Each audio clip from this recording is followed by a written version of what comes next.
Remember that time when Great Britain would sell their mother for a buck for anything? Let's talk about that time right now. Welcome to Frickin' History, and this is the place where if you want a 3, a 4, or 5 on your AP World, APUSH, or AP Euro exam, I'm the guy to see. Today we're going to compare the processes of different states and how they took that power from 1750 to 1900.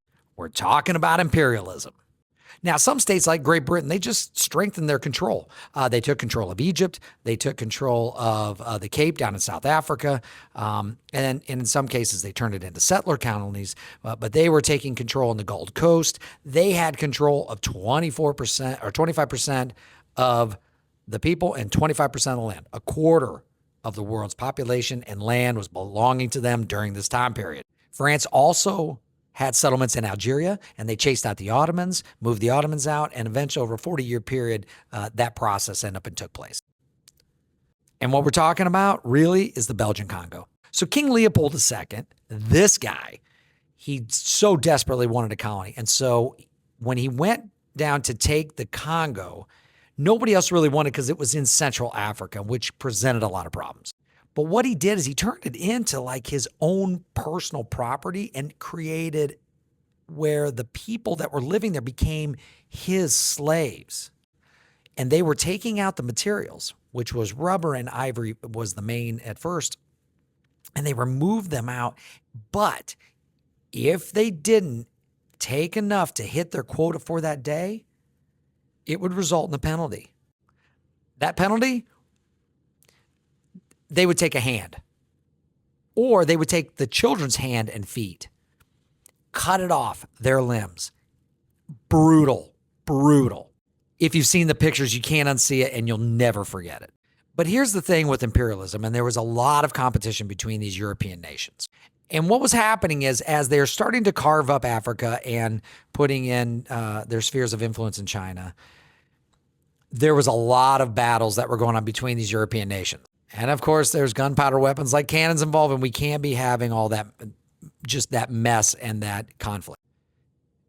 What this Berlin Conference ended up to be was the European nations that were dividing up what they were going to do with Africa, and they were going to put in some boundaries.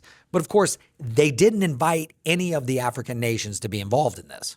They were artificial boundaries, but it really laid the groundwork that was going to be some serious problems later, especially after World War II. As I had mentioned, Great Britain had southern parts of Africa. They had Egypt and other more northern parts of Africa. They had a little bit of West Africa on the Gold Coast. The French had Indochina and Southeast Asia. They also had control over Western Africa and a lot of Northern Africa. Italy was late to the game. But they had Libya and kind of the area that would be Somalia today. Now, interestingly enough, what would be Ethiopia was never touched. Hard to justify imperializing a country that was already Christian. That was the situation with Ethiopia, which was Abyssinia, named at the time. Now, there was some expansion, and they expanded into some settler colonies. Now, the British were involved, and one of the examples is in New England. They created a settler colony there. The British also created a settler colony in South Africa, but that not without some struggle. And that's where the Boer Wars come in, okay? So there's a first one and a second one. That's 1800 to 1801, and then 1899 to 1902. So 2 sets of those wars. Now, don't forget the U.S. They were also involved during this time. They had 2 examples that you can use as far as the expanding their power during this time. Hawaii, sugar, didn't want to pay the tariffs. Let's get rid of the queen, and we're going to give it annexation eventually to give it its path to statehood.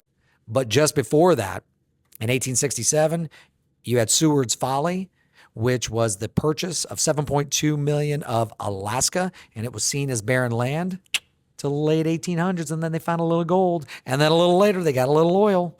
Now, Russia was also involved with this. You had Alexander II taking a lot of neighboring territory, especially in Central Asia, and that was like Uzbekistan, Turkmenistan.